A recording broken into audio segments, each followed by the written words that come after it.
ভালো আছেন। এখন আপনাকে দেখাবো আড়াই দিনে ঝোপড়ি। আর সামনে আছেন দেখুন, ওই উপরে দেখুন। আমরা এখন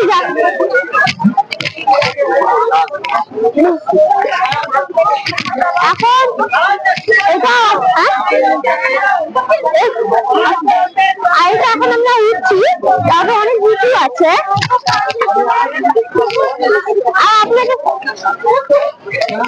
আর আপনাদেরকে সাথে সাথে পাহাড়ও দেখাবো অনেকগুলো।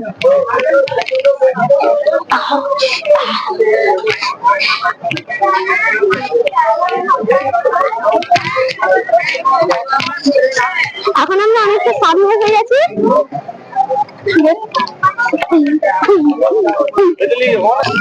আপনি থাকলে পুরো চলে আসবো।